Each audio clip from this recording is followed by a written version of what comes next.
Welcome to the Fit Dad Nation podcast, forging strong fathers and raising a stronger generation.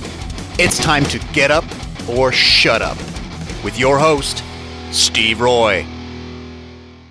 Hey guys, this is Steve here with the Fit Dad Nation podcast. Thank you for listening. So today I'm going to do something a little bit different. This is actually the first show, other than the very first episode, which was the introduction, where I don't have a guest. And so I wanted to talk about something that I think is so important for so many dads.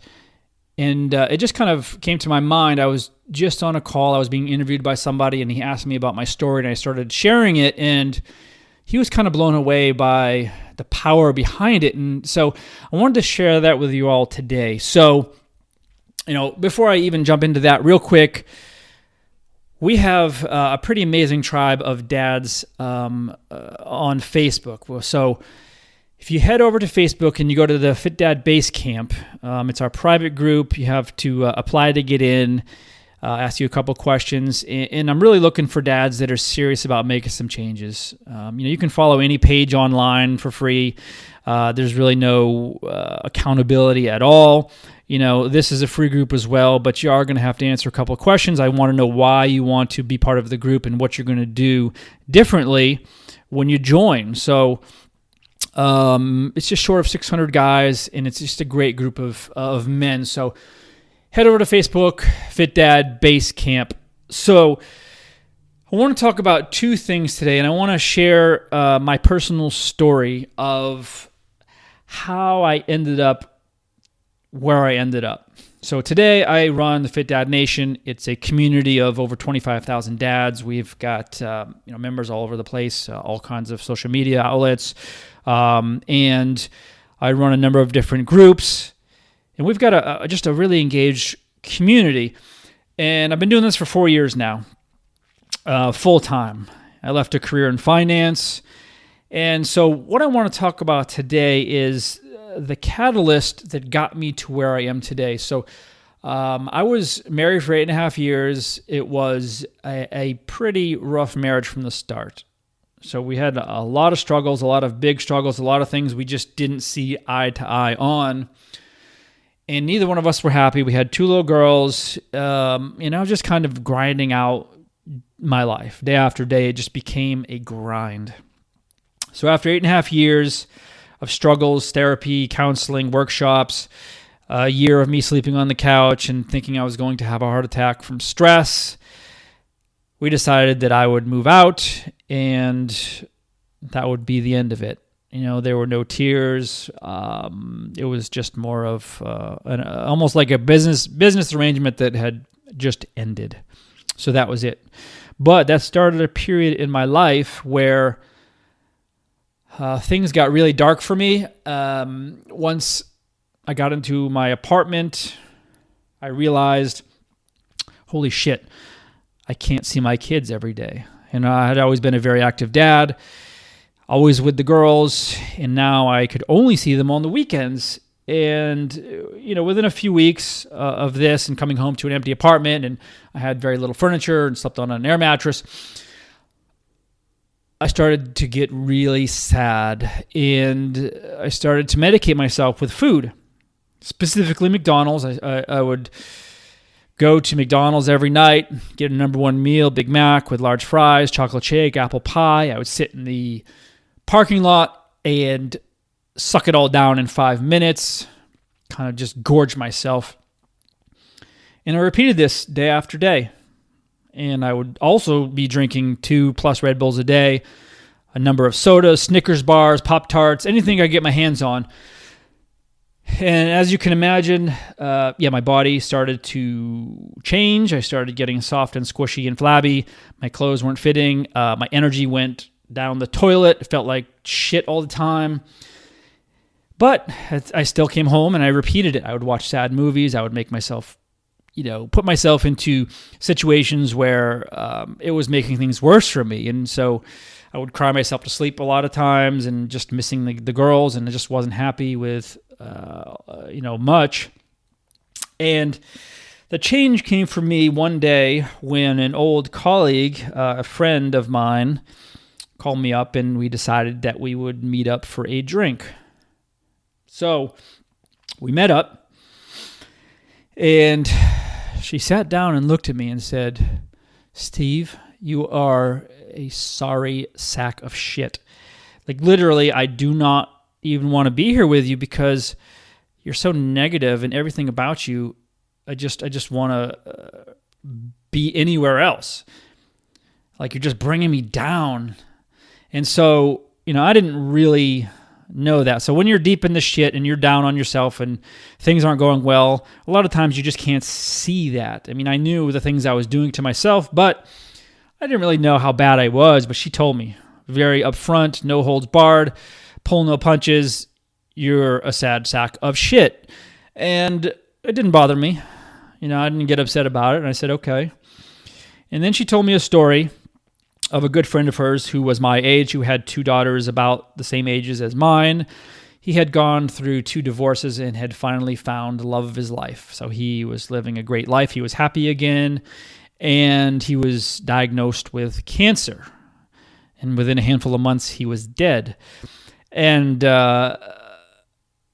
it hit me at the bar like, that could be me. And she said it straight up. You never know. That could be you. She said, your kids need a better dad. They deserve a better dad. You're not showing up like you should be. I mean, look, just me being around you right now is depressing the hell out of me. What is it like for you with your kids? And she was absolutely right. I had no energy on the weekends when I had them. I was so down. I was with them, but I wasn't connected to them. I wasn't embracing my time with them. And I was just kind of going through the motions. And maybe part of that was I had to go through a mourning period. I don't know. But she said, when you leave this bar tonight, I want you to go for a run. And I said, okay. So I did. It was maybe 9 o'clock at night, dark, had a couple beers in me. But I got home, put on my sneakers, went for a run. 5 minutes later, I'm completely out of breath and exhausted. Went home, went to bed. Next day, went out for 7 minutes. The next day, went out for 10 minutes. And then she started messaging me. She started texting me every day saying, what have you done today to improve your life? And then she would say, you know what? You need to contact your friend John and go see him. You haven't seen him in a long time. You need to get out of the house. You need to go connect with your old friends. You need to just do something other than what you're doing now. Every day she put me to task. And we weren't close friends. We weren't close at all, actually. But she cared enough and saw something in me that needed that push. And so she pushed me every day. She didn't ride my ass, but she reminded me every day, do this, do this. And within a few weeks, I started going back to the gym a little bit. Within a few more weeks, I started changing my diet. Within 2 months, I had gotten back to the gym on a regular basis and adopted a paleo diet. And shortly thereafter, I've committed myself to getting my health and fitness back. And so I went all in on my health again, and I went for it. And I trained my ass off. I ate a super clean, healthy diet, and I started feeling awesome. I trimmed out a bunch of fat.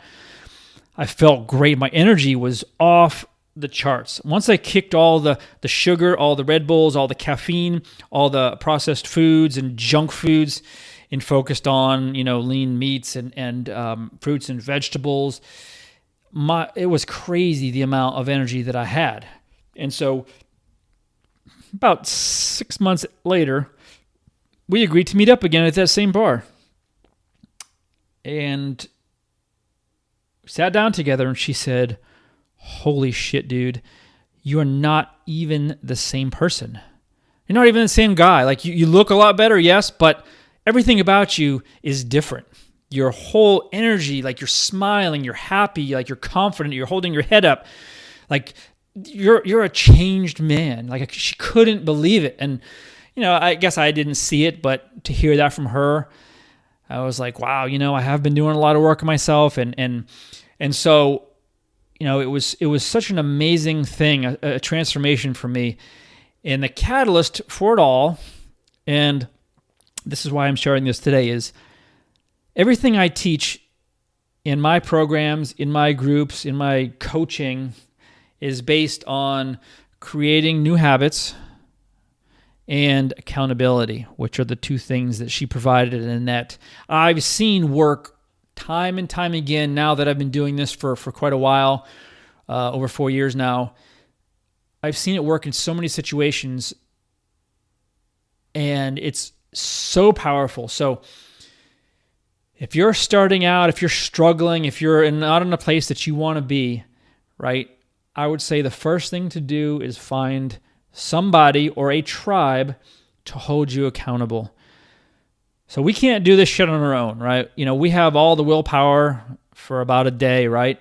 I mean, we all go through it. We feel great. We're going to do so awesome. We're never going to eat McDonald's again. I'm done with soda. And then a day later, 2 days later, a week later, whatever it is, something happens. A trigger happens, an emotional event. You get stressed. You're tired. You're bored. You're right back in that drive-through line. And obviously that happens because, most of this country is overweight. So, it's the willpower is not going to help you. What will help you is a tribe of like-minded people that are doing the same thing that you're trying to do. And so you're going to hear wins, you're going to hear losses, you're going to hear struggles, you're going to hear from people that have crushed it, you're going to have people that are getting crushed. That's what makes this work. So the reason why everything I do now is in a group setting is because the power behind a tribe is unparalleled, which is why I mentioned the Fit Dad Base Camp, right? We've got a bunch of guys in there, almost 600, that are working together. Think about that. A group of 600 like-minded people doing what you want to do, right? Call you out on your bullshit. You want to put something up there. Hey, guys, I'm really struggling with late-night eating. I can't seem to stop, eating those chips and salsa at 11 o'clock. Man, I know exactly what you're going through. I did that. Here's what I do, right? That's the power of accountability. And it's tremendously powerful. So first thing, guys, find a tribe. It doesn't have to be my tribe. Right? There are plenty of great groups of people that would be ideal for what you're looking for, right? I personally, obviously, am biased to what I do in my groups, but there's a ton of them out there. Secondly is don't worry about next year. Don't worry about 6 months from now. Don't worry about, 2 weeks from now. Worry about today. What's one thing you can do today that will improve your life, and do that? Just one small thing. Well, I normally have, 2 Mountain Dews every day. I'm just going to have one. Okay, you don't have to reinvent yourself and completely revamp your entire lifestyle. That does not work. It just doesn't work. You will fail, right? Or you can't wake up one day and say, you know what? I'm not eating carbs anymore. I'm going full keto. And you're used to eating 50 or 60% of your diet from carbs. Not going to happen, right? It may happen for a week until something breaks. Not going to happen. So what is one thing that you can do today that will make you better? And it doesn't have to be food related or exercise related. It could just be, making a phone call that you've been putting off, right? Apologizing to somebody. This is about becoming a better person and a better man and a better dad, right? Fitness is a huge aspect of that, but it's not the only thing that is important, and it's not the only thing we do as part of the Fit Dad Nation. This isn't just, let's go work out, let's follow this diet, let's get into good shape. That's surface stuff. Let's talk about the deep stuff. What makes you a better dad? What makes you a better husband? That's the important stuff. And that happens from making changes to what you're already doing, right? So if you already have a set of habits and a set of things that you're doing every day, and you have a certain life, you can't expect it to change if you don't start making some changes. Again, not life-altering things. It could be something very small, very simple, very basic. That's it. One thing every day and build on it. Okay? And that's all you have to do. So that's my homework for you guys. Right? If you've got your whole life is dialed in right now, fine, great, super. If you're struggling in some aspect of it, whatever it is, your relationship with your wife is on the rocks, your sex life is in the shitter, your kids are pissed off at you all the time and don't want to be around you, or you're just a fat person that is miserable, right? You're tired of carrying around a bunch of extra belly fat, or you're tired of wearing those size 44 pants. You're tired of looking in the mirror and seeing a fat ass staring back at you. Those are all things that can be extremely important on an emotional level, right? 2 things. 1, find a group, find a person that you can be part of, right? And that will hold you accountable. Number 1. Number 2, do something today that you didn't do yesterday that will make your life better. Okay. And that's it, guys. And so, I'll just remind you, and this is something that I lived through and something that I struggled with for a long time. If you can't, or if you aren't taking care of yourself first, you cannot take care of your family the best way you can. So what that means is most guys, most dads tend to put everybody else first, right? The kids, the family, the dog, the bills, the job, everything else. You have, a million things to do. I get it. I was there, and I still am there. I still have a ton of things to do. And so I did this for many, many years, and it cost me a lot in terms of health, happiness, and a number of other things. Is I put myself last. Everything else was more important than me. My health, my taking care of myself. But when I put myself first, right, that's not a selfish thing at all, because when I'm first, I'm at my best. And when I'm at my best, I'm a better partner. I'm a better dad. I'm a better business owner. I'm a better friend. All of those things are better. And I'm just better at life.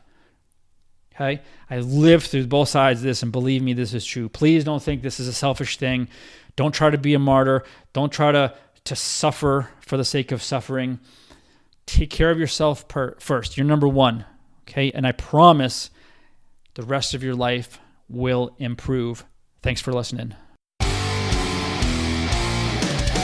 Thanks for joining us. And remember, if you want more information, check out the Fit Dad Basecamp group on Facebook. And don't forget to stop by fitdadnation.com. Until next time, keep kicking ass and taking the next step. You can do this, Dad.